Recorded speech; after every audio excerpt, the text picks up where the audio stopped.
বিশ্বের মধ্যে এমন একটি প্রদেশ রয়েছে যেখানে একজন পুরুষ তার বাবার ভাইয়ের মেয়েকে বিয়ে করার অধিকার রাখে।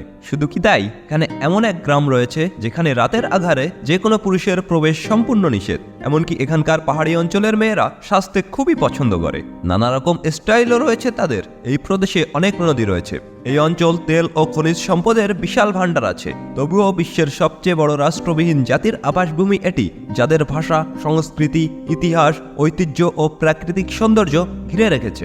এখানকার সুন্দরী নারীদের নাচ গান দেখে অবাক দুনিয়ার মানুষ। এখানে সন্ধ্যা হলেই শুরু হয় প্রেম ভালোবাসা, যা পর্যটকদের জন্য উপভোগ করার সুযোগ রয়েছে। শুনতে আশ্চর্য হলেও এমন প্রদেশ রয়েছে মধ্যপ্রাচ্যতে।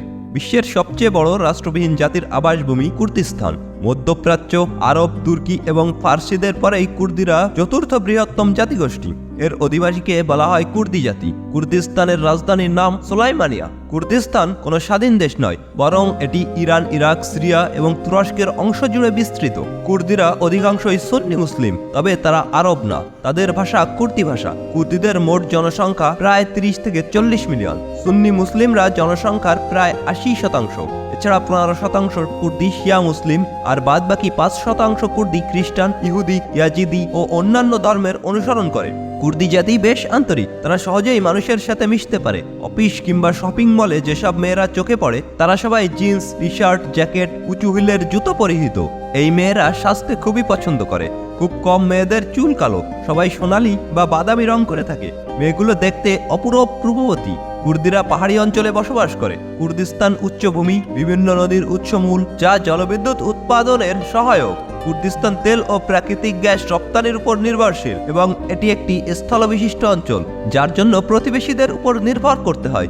ঐতিহাসিকগতভাবে কুর্দিস্তানের একজন পুরুষ তার বাবার ভাইয়ের মেয়েকে বিয়ে করার অধিকার রাখে। এর ফলে পরিবারগুলো একসাথে থাকে, যদিও এতে কিছু পারিবারিক বন্ধন দুর্বল হওয়ার সম্ভাবনা থাকে। এই জাতি কুর্দি বীরের জাতি হিসেবে বিশ্বের ইতিহাসে পরিচিত।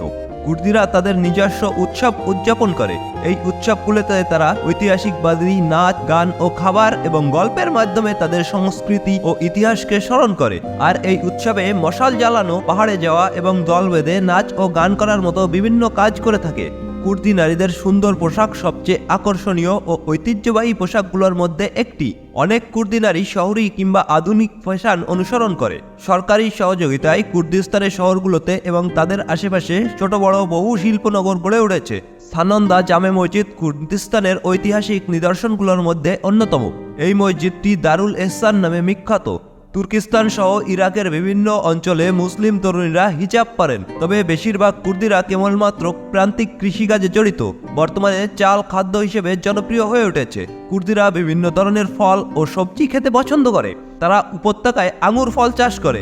মাংস শুধুমাত্র বিশেষ অনুষ্ঠানে খাওয়া হয়। তাদের প্রধানিত পানীয় হলো চা। দেশটির উত্তরাঞ্চলের নারীরা নিজেদের জন্য জিনুয়া নারীদের জায়গা নামে একটি গ্রাম তৈরি করেছে। এই গ্রামে রাতের আধারে যে কোনো পুরুষের প্রবেশ নিষেধ। পুরুষরা এখানে আসতে পারে শুধু দিনের বেলায়।